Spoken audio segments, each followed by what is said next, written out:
Hello, everybody.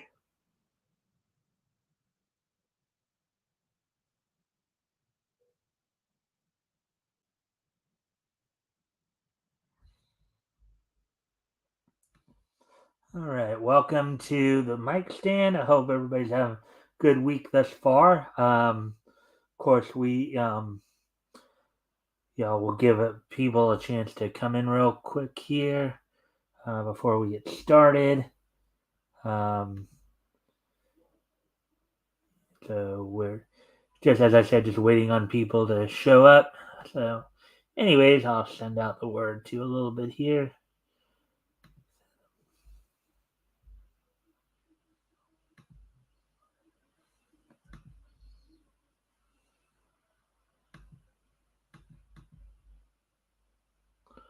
Oh, I guess that didn't hold up. Oh well. All right. So, anyways, and of course, this is. As I said, we're just waiting for people to show up here. So, hello.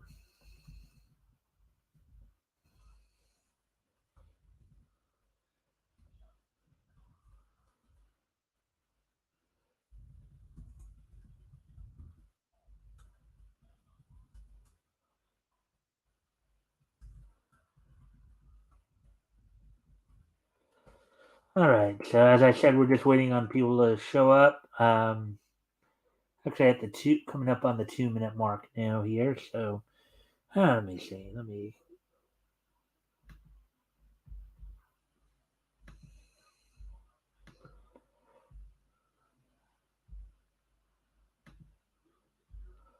just do this real quick. Let's see.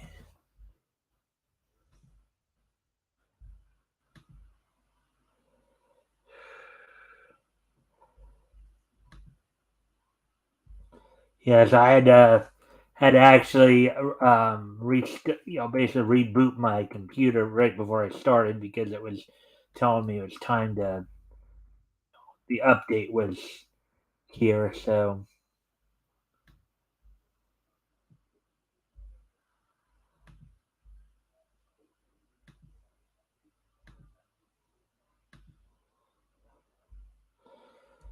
with that, let's see now. So now that I got that kind of all squared away, now let me do this as I was initially trying to in the first place here.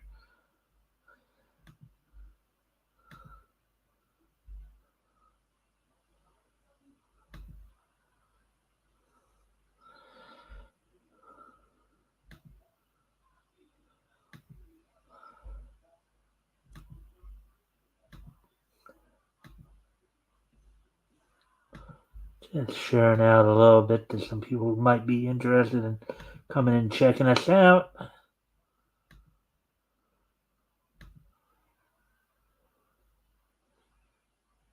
Right, there we go with that. Let's see now. So, anyways, so now we're one more time here, and then so okay, so we're coming up on 4 minutes now. So I guess it's a good time to start talking about what's on tap for tonight. So we got a couple of stories we're going to go over from Founding in Commons. First up, kind of a follow up to a story we kind of reported on last week and also over the weekend. More details have come out in the in terms of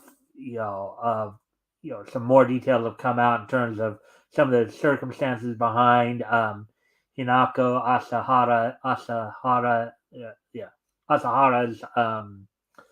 Ashihara's passing. Um, we'll talk a little bit about that. Um,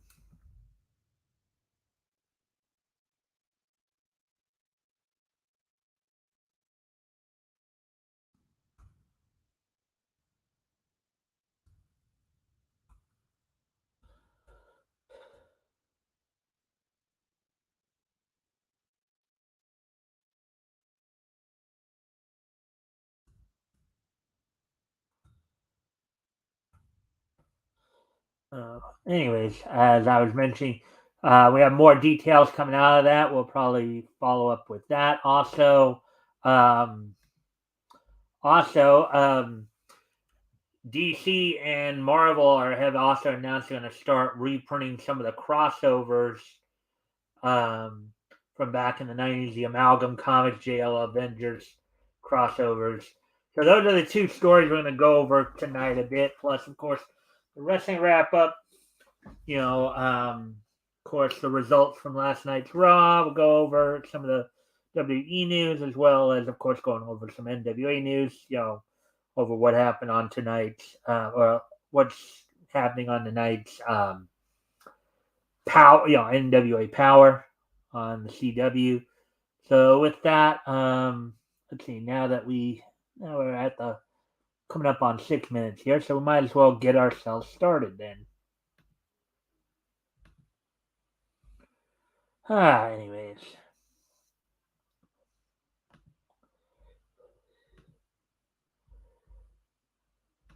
All right, so here we go. Let's get into this. Again, this is a follow up to a story we reported on initially last week. Just a few more details have come out surrounding the circumstances of what led up to Miss Asahara's Miss Ashihara's passing here. So, after expressing distress over Japanese live action series disrespect towards source material, Sexy Tanaka-san, mangaka, found dead from suspected suicide. So, basically, this is over her work of Sexy Tanaka-san. Article by Nerdigans Inc. published yesterday. Let's take a look at this. And there's Tanaka and Terahashi strike a pose on Ashihara Hinako's cover art to Petit Comic 2024 Shogakukan. So, in a tragic development, just days after revealing that her experience with the production team behind the live-action adaptation of her series Sexy Tanaka-san was nothing short of disastrous and emotionally tumultuous, mangaka Hinako Ashihara has been found dead of an apparent suicide.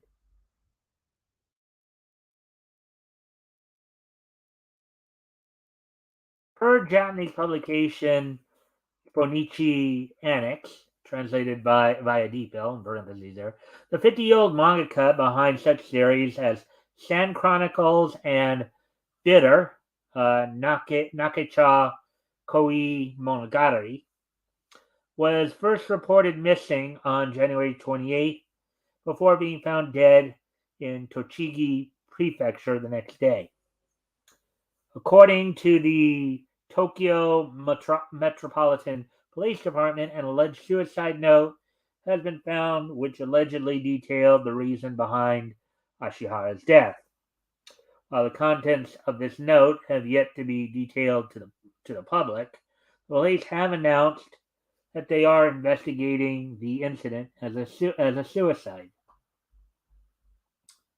So, as I said, the reason we're covering this again is because a few more detail. Apparently, there have been some more details as per the investigation have come to light since the initial report.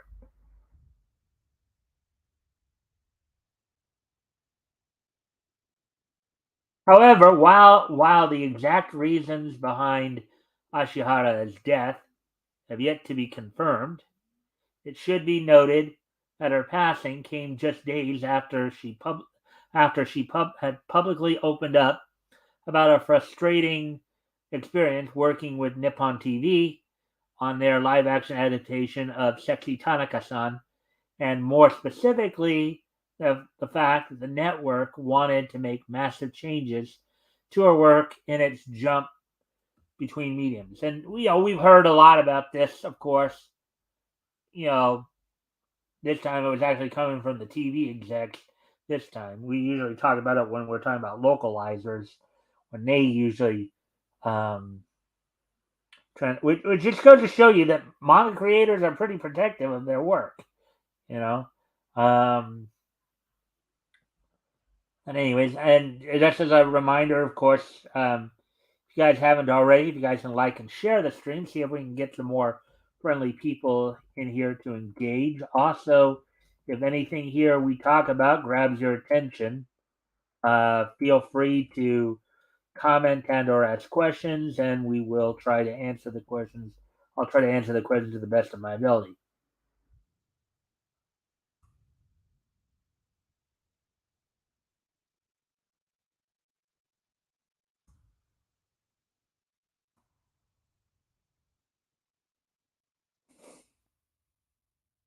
So, with that being said, let's get ready to continue on with the article here. So,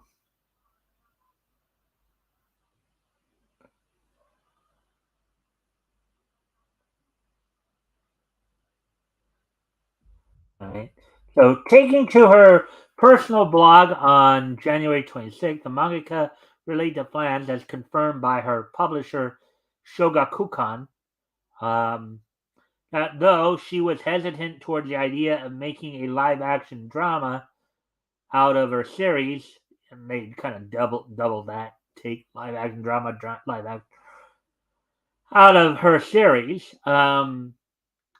Because it was, quote, in the middle of serialization and the ending of the manga had not been determined, unquote. Yeah, they doubled up, by the way. They said making a live action drama out of her.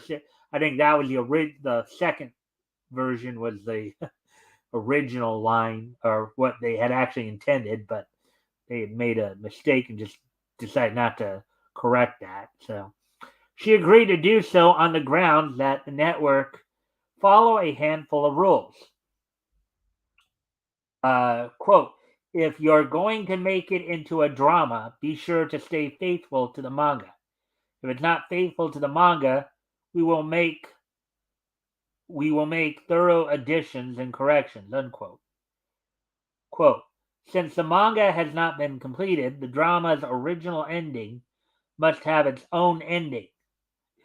Yeah, kind of like what she's saying is they want is she since she hasn't finished with the manga yet. It's kind of a similar situation of what happened with like let's see, there have been a few animes like that. I know Full Metal Alchemist was one of those. You know, I know what they ended up having to have its own ending for the first. Brotherhood was the more faithful rendition of Full Metal Alchemist. But let's see, there were a few others. I think even in Naruto, they had a similar situation where the first season of Naruto. That's why they had all those fillers because the manga hadn't actually been finished yet. They were only up to the Sasuke retrieval arc at that point. But quote, the original author will prepare everything from the synopsis to the dialogue so as not to affect the future of the still unfinished manga.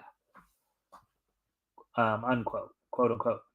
Quote, as a general rule, please do not change anything prepared by the original author.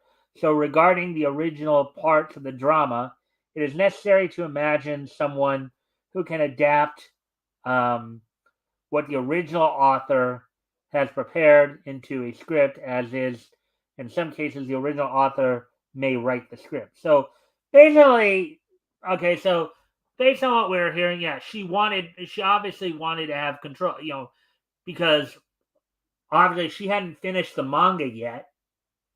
You know, she wanted them to stay faithful to the manga. And I would probably have agreed with her. I would have said, something, we're not finished with this yet. I don't want to do anything like that with it until we're finished with it. Because we've kind of seen that happen in the past where they put popular mangas out there on anime, and they've done fine, mind you. But they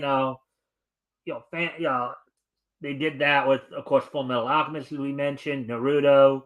Hunter x Hunter is actually another one. That just Hunter x Hunter in the original anime back in '99, they were only up to the Yorkview arc, and then they did the Green Island arc almost a Greed Island arc almost as a OVA in a way. They had later adapted that into the manga, and then of course the 2011 anime was of course more complete and truer to the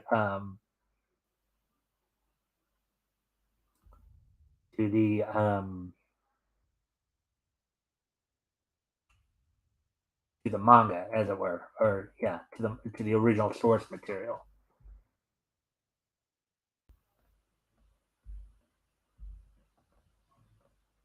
Let's see if we have anybody here yet. Nope. Anyways.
Alrighty then. So, anyways, getting back to the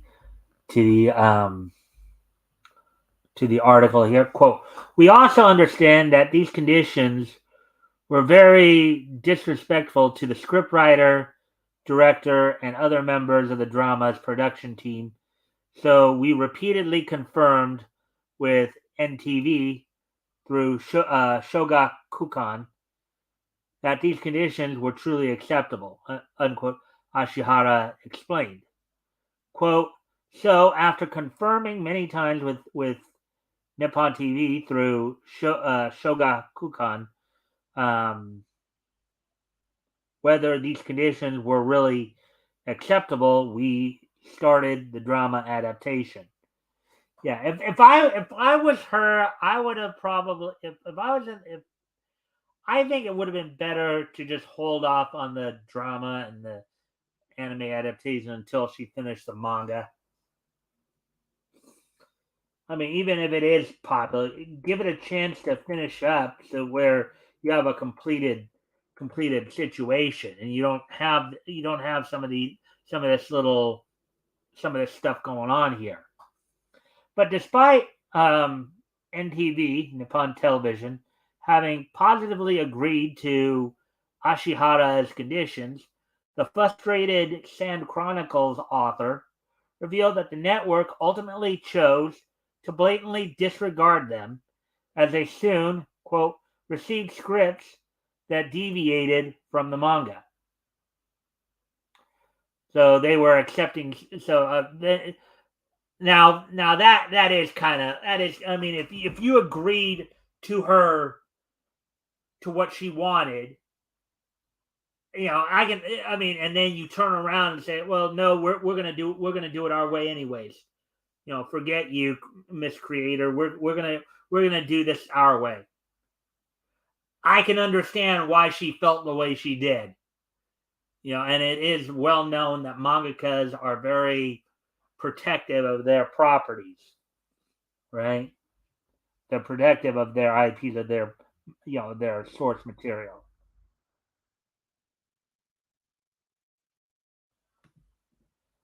But it probably would have been better to just wait for her to finish the manga before really having any adaptations.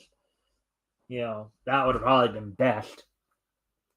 Quote, characters with strong personalities, especially Shuri, Konishi, Shingo were changed to a different character who are far removed from the original, unquote, she detailed. All right. Yeah, when you're making that drastic change, that again, you can understand why she was upset.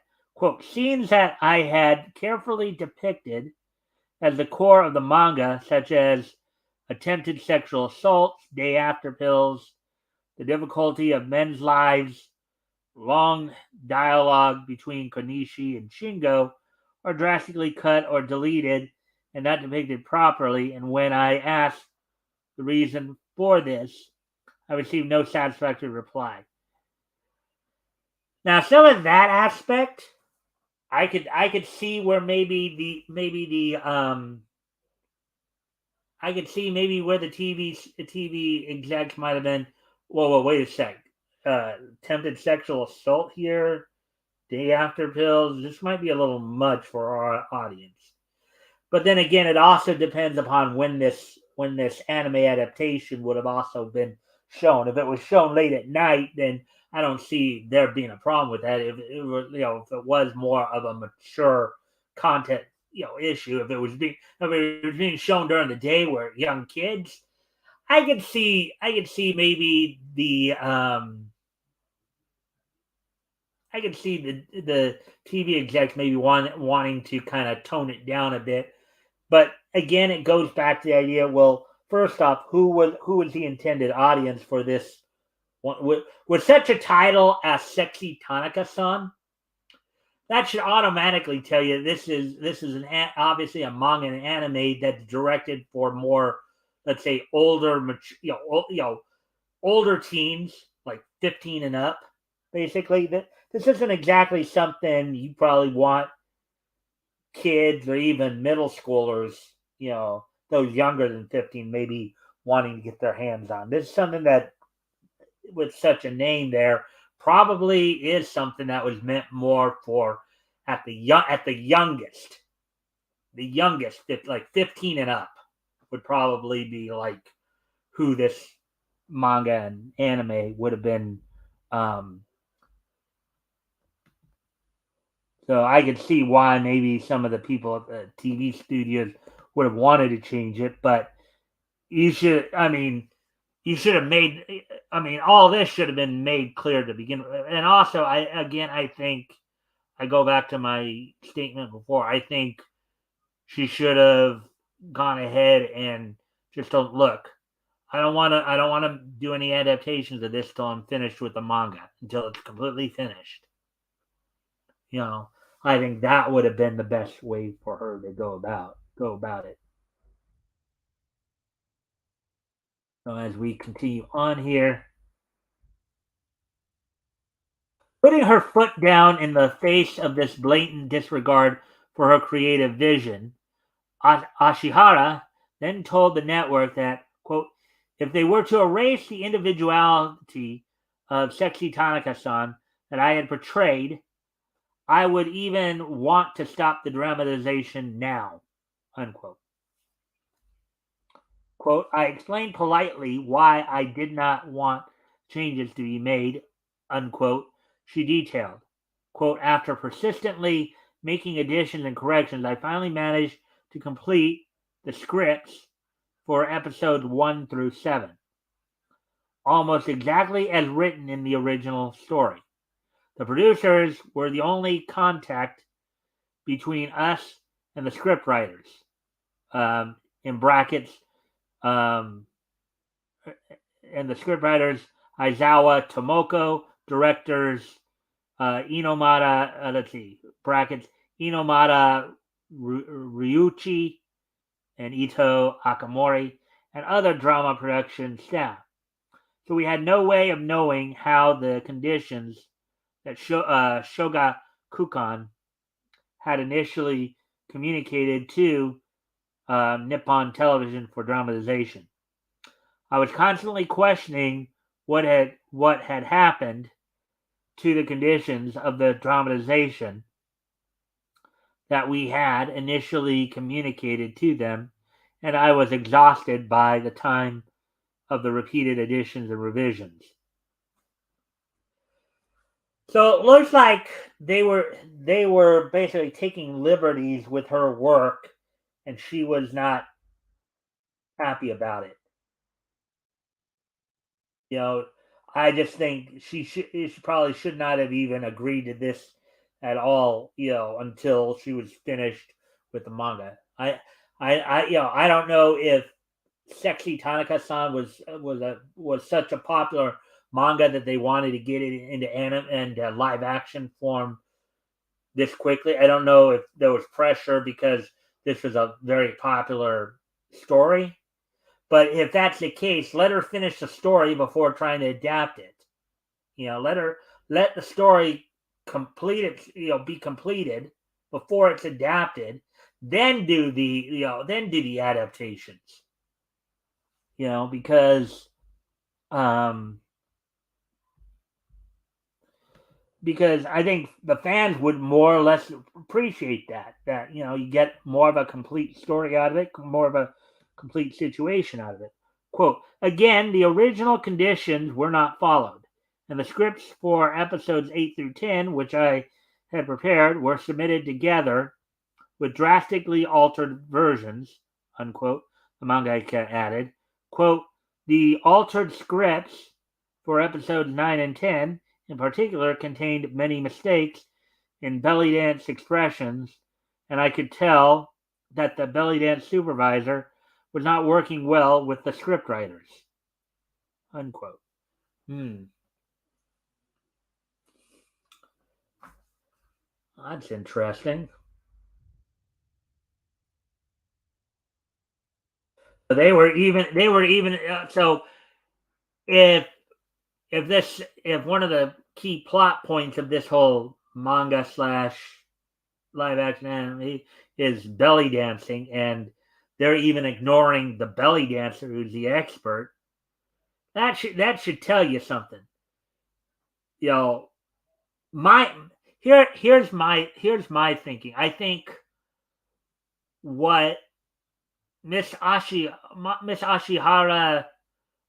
was publishing, putting out there, and what the TV people thought she was publishing seems like they were like they were on two different islands here. Seems like they were on two different islands.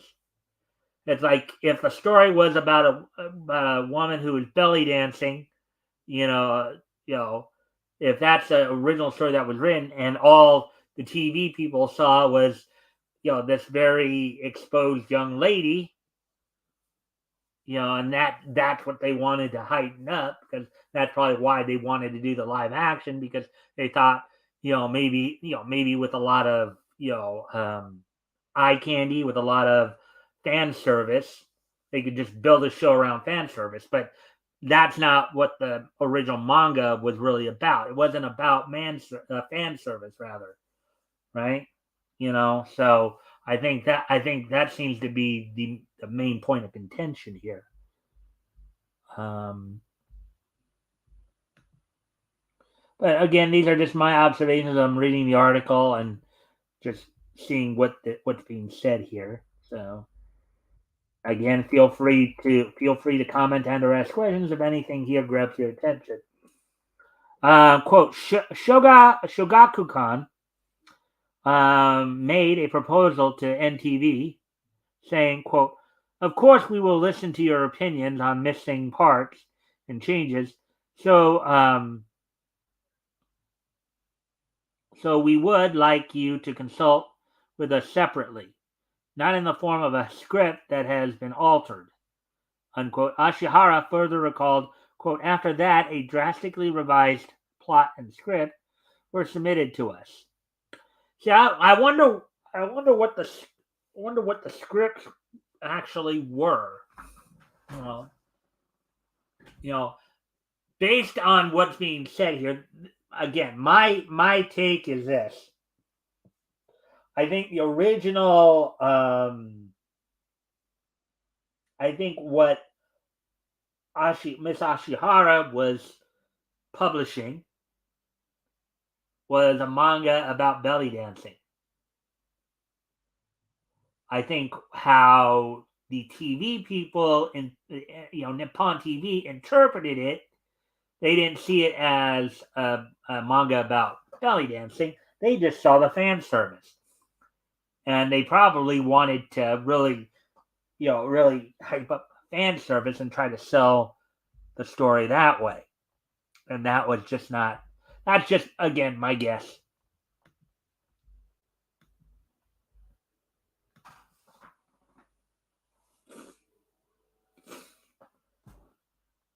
So, let's see.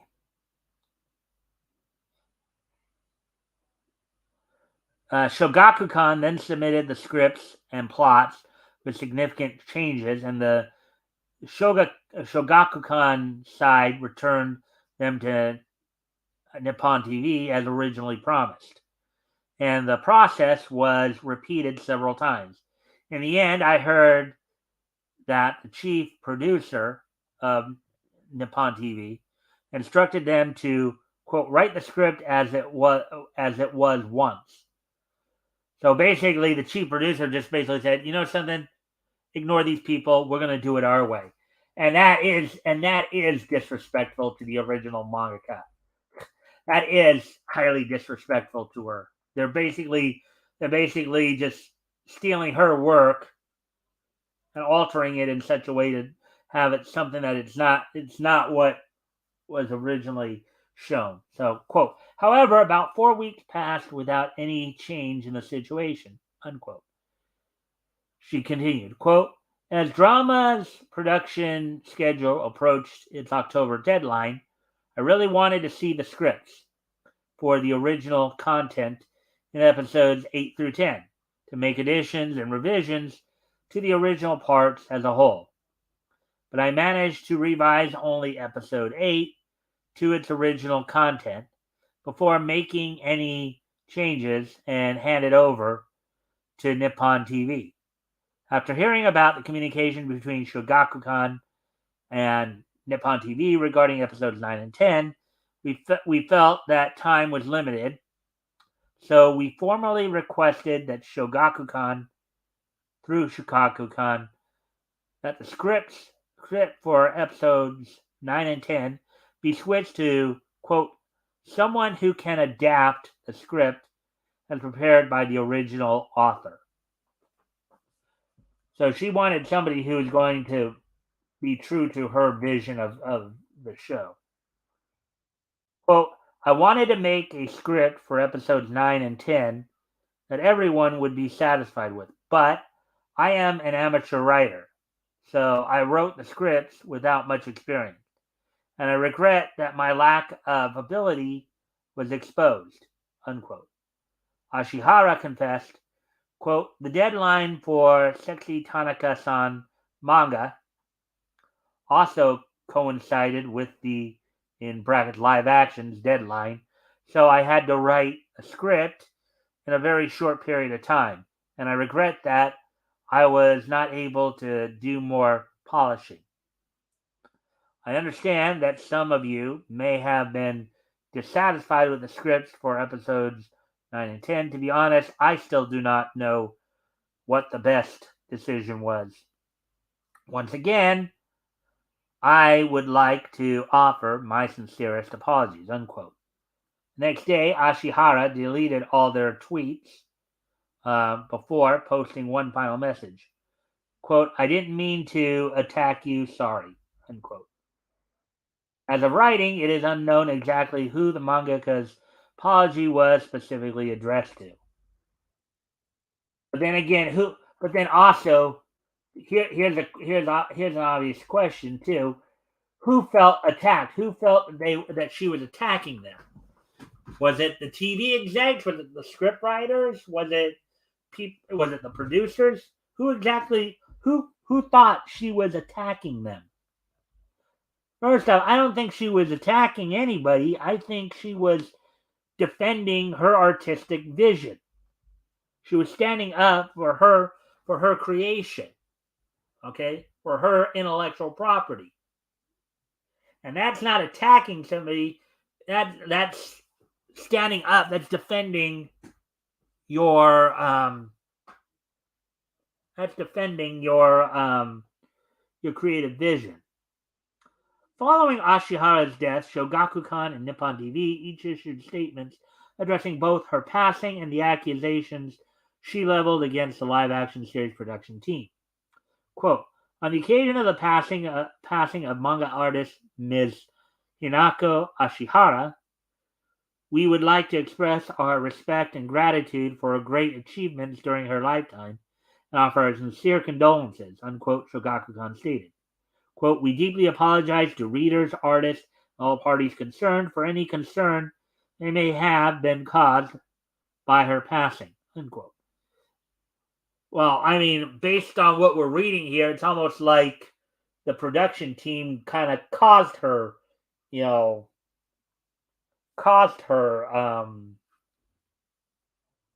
passing.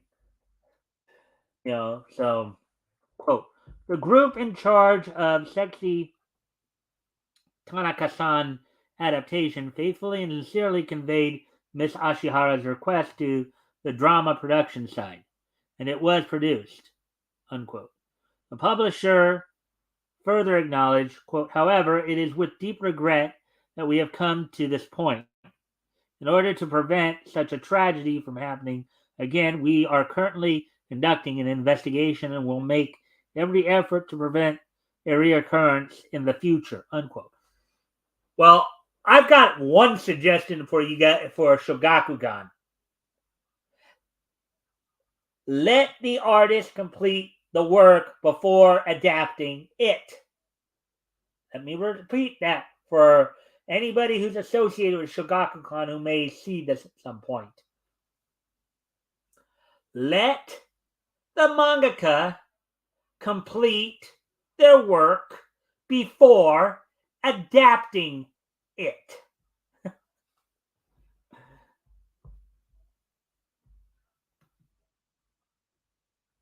That might help a lot. That might help relieve a lot of confusion, a lot of what have you. Meanwhile, Nippon TV asserted, quote, we were saddened to hear of the passing of Miss Hinako Ashihara. We would like to express our deepest condolences to her family and friends. Regarding the Sunday drama Sexy Tanaka-san for the October 2023 season, Nippon TV has been discussing the script production process with Ms. Ashihara, the author of the original story, through Shogakukan, the agent of the original story, and has finally obtained his approval for the script, which is now being broadcast. We are grateful to Ms. Ashihara for her efforts, not his efforts, in the production of this work.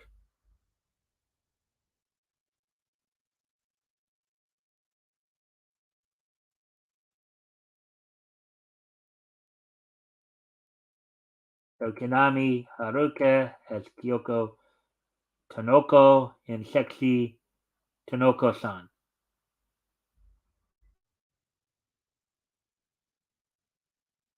In a February 3rd interview with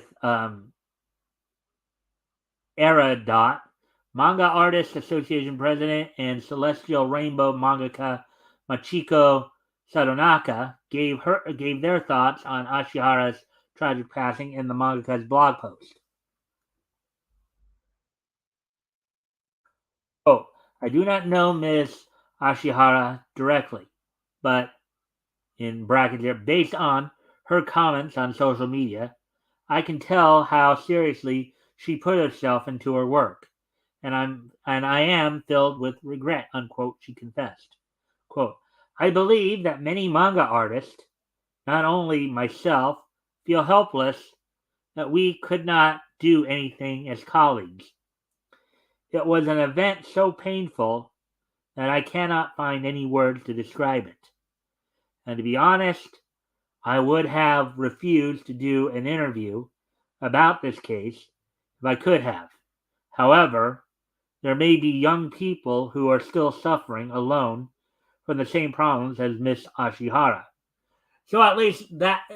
So granted, the very sad situation that happened to Miss Ashihara, the fact that she just got so distraught that she felt the only way to resolve it was to take her own life. But the good that could come out of it, if it puts people more, if it makes people more open to listening more and to intervening more before things get to this point, right? Then that might be a good thing. You can turn today's tragedy into tomorrow's triumph, right? And maybe the next person who feels this way, as Miss Ashihara did, maybe they will, maybe they will be able to reach out to somebody and say, "Hey, look, I'm feeling this way. Can you help me?" You know.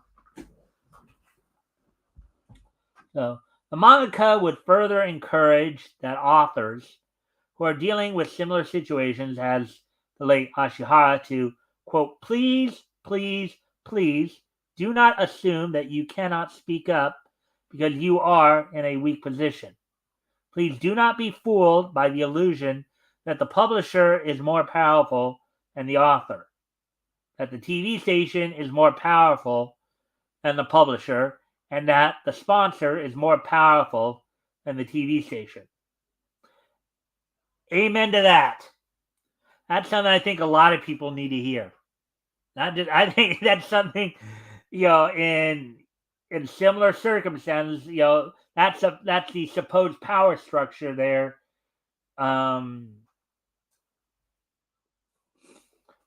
That's the supposed power structure there, in that realm. But the thing was, she wasn't attacking. I think she was actually doing just that. She was speaking up. She was speaking up for her creative process. She was speaking up for her creative property.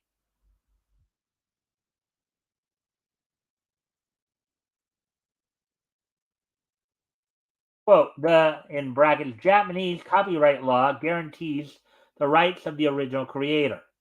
People who create something from nothing are strong.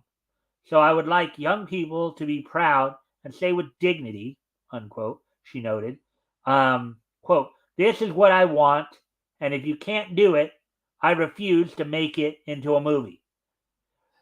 Exactly what I said. Exactly what I said earlier in. Well, that's one. Well, okay, I didn't say that, but that's one of the other aspects too. Okay. What I was more or less saying is that they should have let her finish the thing before, before having her.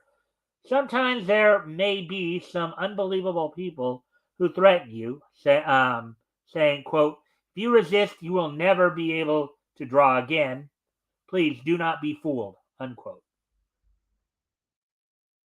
Quote, the production team for a visual work is a large one, but the author of a manga is basically one person, unquote, Sadonaka added. Moreover, there are many creators who are immersed in the creative world and live by standards different from those of the general public, who are not good at communicating closely with others, consulting with others, or making suggestions. That is why we hope that publishers will protect and support each and every mangaka, unquote. Yeah, well, part of the problem I think is here is that I think the publisher was kind of like was pressuring her to make this into a live action because she was pretty hesitant about it because she wasn't finished with it yet. They should have let her finish the material, then then then go ahead and then go ahead and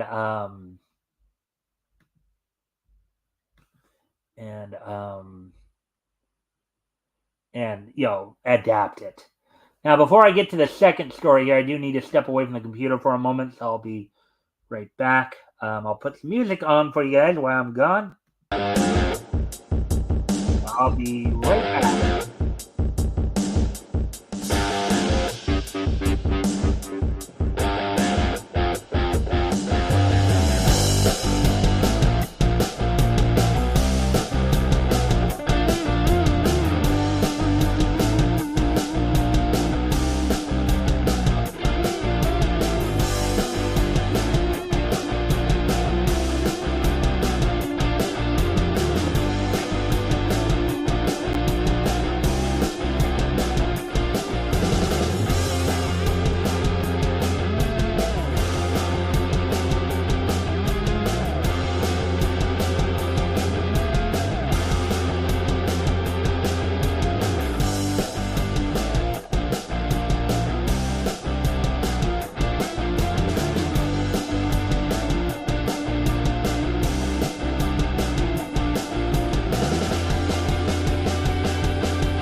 All right, I'm back now, so let's get ready to. And as I said, if you haven't already, if you guys can like and share the stream, see if we can get some more friendly people in here to engage, that'd be appreciated. Also, if anything here grabs your attention, feel free to comment and or ask questions, and I will try to answer the questions to the best of my ability. So um, let me just check on here real quick.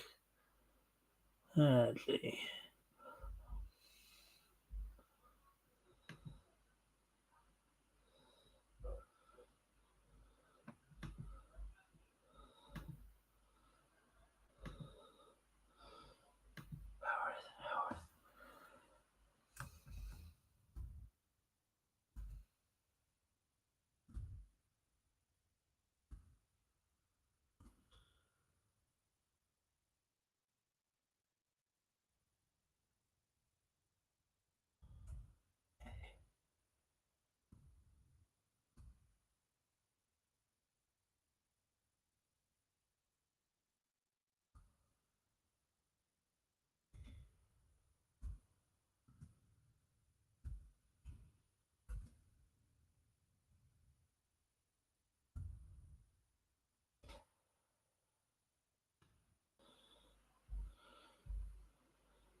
All right. So, anyways, let's move on to the next article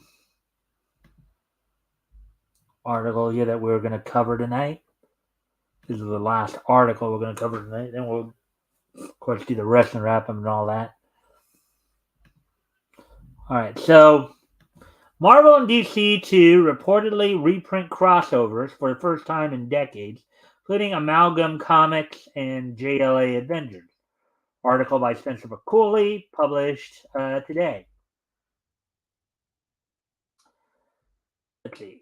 Every so often, a good bit of comic book news trickles makes its way out of the sewers. That is the modern industry. Out of the sewers, that is the modern industry. And this time, the news comes in the form of Marvel Comics and DC finally sending their various intercompany crossovers back to the printers.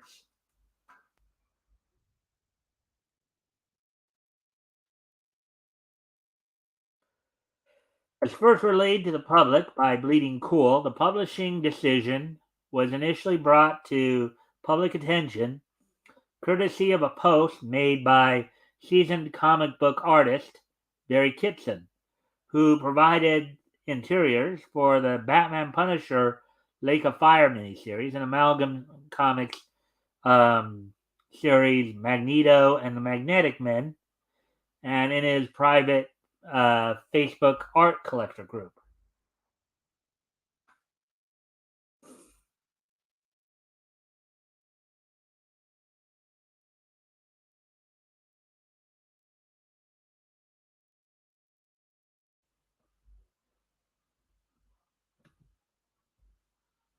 So, quote, Marvel and DC are collaborating on reprinting many of the Amalgam titles, including Magneto and the Magnetic Men, and the crossover events, including the Batman Punisher books, unquote, the artist whose work graces the interiors of both books revealed, quote, to this day, they have asked for any extras they can include in the new versions. Um, I don't have too many originals left, but if anyone on the group have any of the pages and are willing to share scans, please do let me know. Unquote. Leading by example to close out his request, Kitson ultimately concluded his post by announcing, quote, in the meantime, one of the things I did uncover are these unused cover thumbnails for Batman Punisher. Hope you enjoy seeing them here first. The sharing them for the group to see.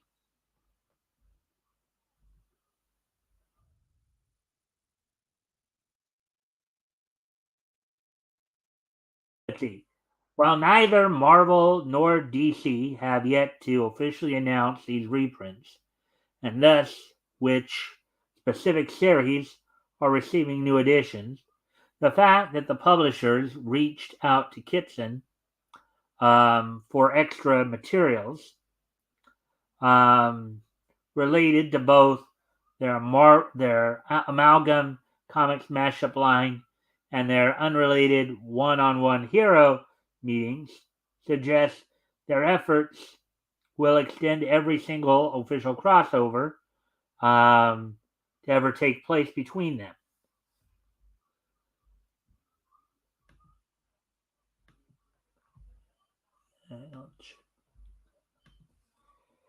This includes the aforementioned individual crossover stories Superman versus Amazing Spider Man, Superman and Spider Man, Batman versus the Incredible Hulk, Uncanny X Men and the New Teen Titans, Batman Punisher Lake of Fire, Punisher Batman Deadly Night. Okay, so let me start that over.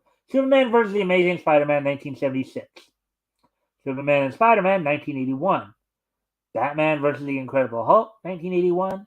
Uncanny X-Men and the New Teen Titans, 1982. Batman Punisher Lake of Fire, 1994. Punisher Batman Deadly Nights, 1994. Darkseid versus Galactus The Hunger, 1995. Spider-Man and Batman Disordered Minds, 1995. Green Lantern Silver Surfer Unholy Alliances, 1995. Silver Surfer Superman, 1997. Batman Captain America, 1996. Daredevil Batman Eye for an Eye, 1997. Batman and Spider Man New Age Dawning, 1997. Superman Fantastic Four The Infinite Destruction, 1999. Incredible Hulk vs. Superman, 1999. Batman Daredevil King of New York, 2000. The Marvel vs. DC crossover, wherein readers were invited to vote on the outcome of various intercompany fights. DC versus Marvel, Marvel versus DC. Here are some of them now. Some of the panels, I guess.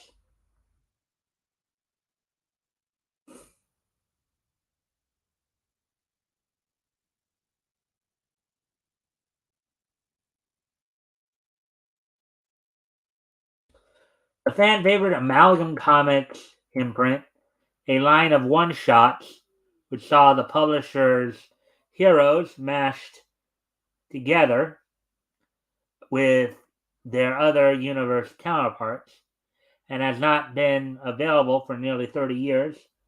Amazon, Assassins, Bat Thing, Bruce Wayne, Agent of S.H.I.E.L.D., Bullets and Bracelets, Challengers of the Fantastic, Doctor Strange Fate, Dark Claw Adventures, Generation Hex, Iron Lantern, JLX Unleashed, Legends of the Dark Claw, Lobo the Duck, Magneto and the Magnetic Men, the Magnetic Men featuring Magneto, Speed Demon, Spider Boy Team Up, Super Soldier, Man of War, Thorion of the New Asgards, X Patrol, the exciting X Patrol.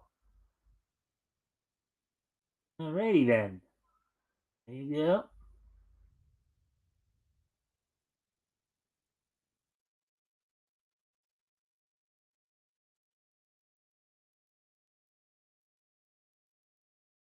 It's two resulting miniseries starring the event's original character and in-universe catalyst Access, All Access, Ultimate Access. I've often talked about. There's an Angel Robin mix there. Here. And finally, the seminal 2003 JLA Avengers miniseries, which outside of its initial run of oversized editions and trade paperbacks, has never been made widely available to the general public. In parentheses, there, the operative phrase being widely available. As the hardcover published to raise for money for the Hero Initiative charity following artist George Perez's 2022 passing, received a limited printing of just 7,000 copies, on parentheses. As of writing, word remains out on whether or not any of these editions will feature a reprint of Marvel Comics Quasar, Volume 1, Number 17, wherein a race to determine the fastest being in Marvel 616 is eventually won by an amnesiac multi-universal traveler clad in red spandex by the name of Buried Alien. Okay. An unofficial tribute by writer and Mark Grunwald and by writer Mark Grunwald and artist Mike Manley. Again, they added a word in there that probably shouldn't have been in there. To the then relatively recent self-sacrificing death of Barry Allen in DC's Crisis on Infinite Earths.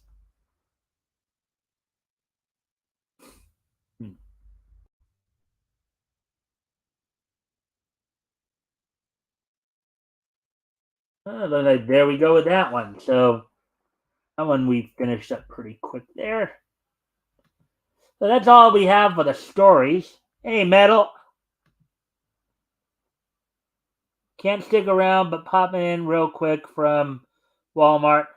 All right, I understand. I'm gonna read your. I know you responded to my note. I'll read that after the show here. Thanks for popping in. Of course, if you can, like as you leave, that would help too.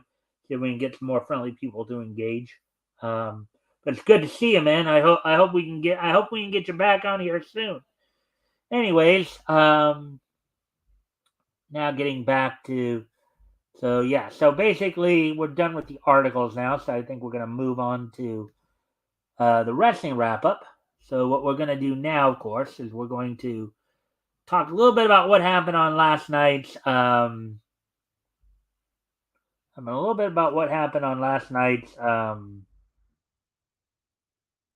Monday Night Raw.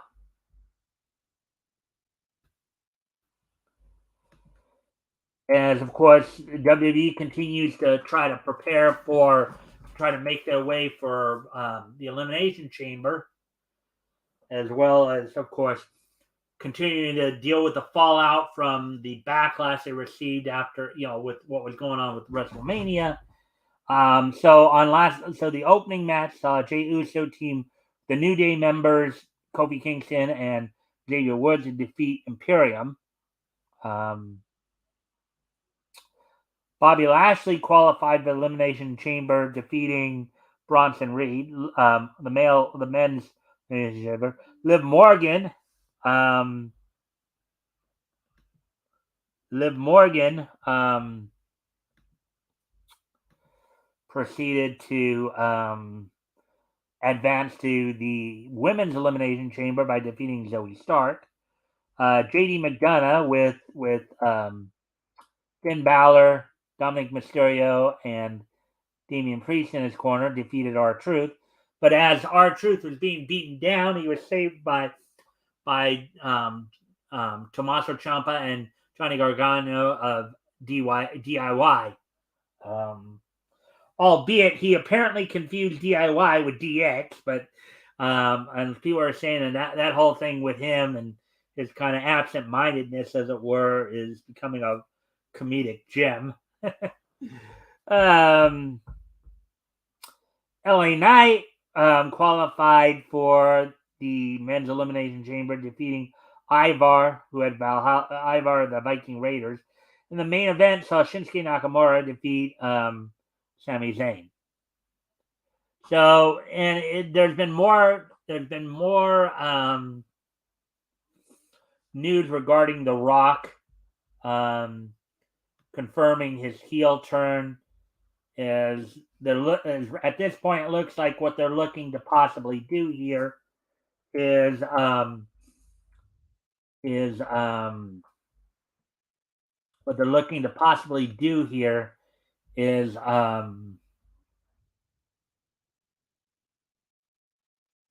have Rock actually team up with Roman Reigns to take on Cody Rhodes and Seth Rollins on night 1 of WrestleMania, and then follow that up on night 2 with Seth defending against somebody from the Raw brand World Championship, and Cody finally finishing his story with Roman.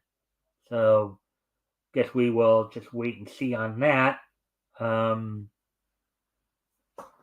that's, and then on the NWA side of things, of course, on tonight's Power, you have in the main event Silas Mason defending the national heavyweight title against Burchill. Now, all these matches were taped back on the January 13th at Revolution Live in Fort Lauderdale, Florida, to be broadcast on the CW's NWA Power. The Immortals defending the NWA United States Tag Team titles against the Slime Balls in a television title unification match in which the women's television champion Maxie Impaler will be taking on the men's world television champion Mims to unify the two belts. And then also in tag team action, Mike Knox and Trevor Murdoch will be taking on the Southern Six members of Kerry Morton and Alex Taylor, with Ricky Morton in their corner. That's what's going on tonight's Power, and I'll probably have the results for that tomorrow. We'll also talk about, of course, what's going down on Dynamite tomorrow.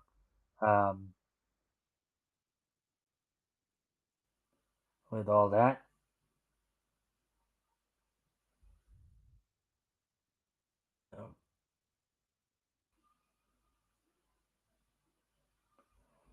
All right. So, anyways.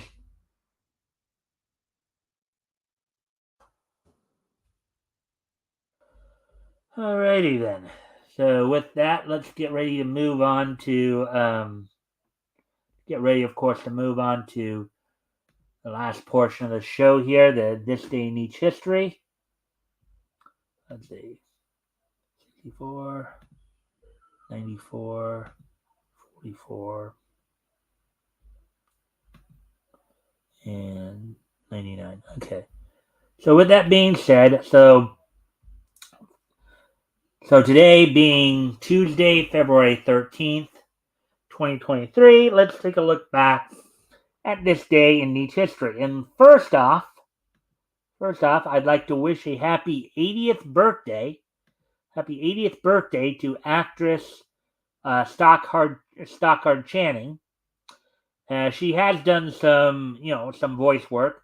Most notably, she was the older Barbara Gordon in the Batman Beyond animated series. She portrayed the elderly Barbara Gordon in that series. She also provided the voice of Lydia Waterman in the Cleveland Show's episode A Cleveland Brown Christmas, as well as providing the voice of Mrs. Holloway in the King of the Hill episode The Company Man. So happy 80th birthday to actress Stockard Channing. So there you go. Happy 80th birthday to her. So with that, continuing on now, getting ready to move on to the next. Moving ahead to 1964, on this day in 1964,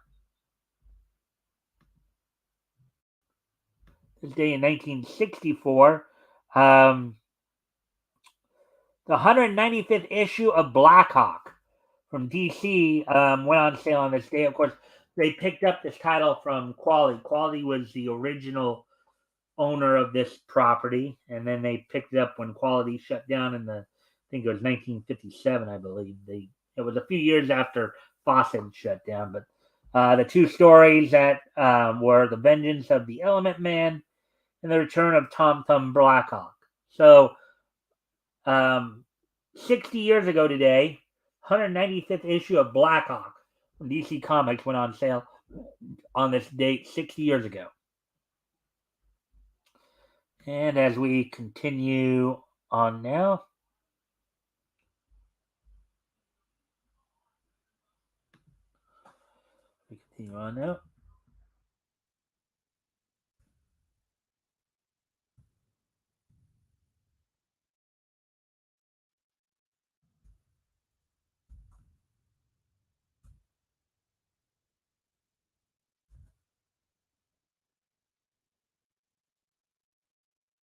All right. So, anyways, so we move ahead to 1994, which was, of course, 30 years ago.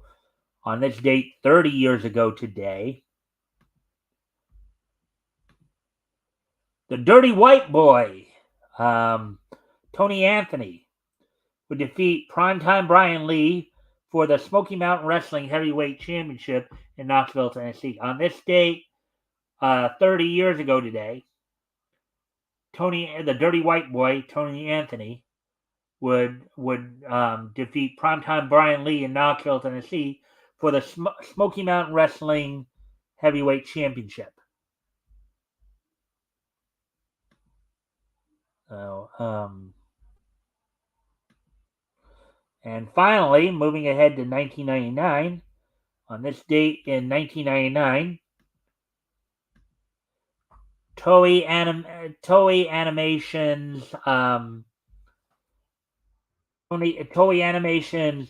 Phantom Thief Gene, Toei Animations Phantom Thief Gene premiered on TV Asahi on this date 25 years ago today. On this date 25 years ago today, Toei Animations Phantom Thief Gene premiered on this date in 1999.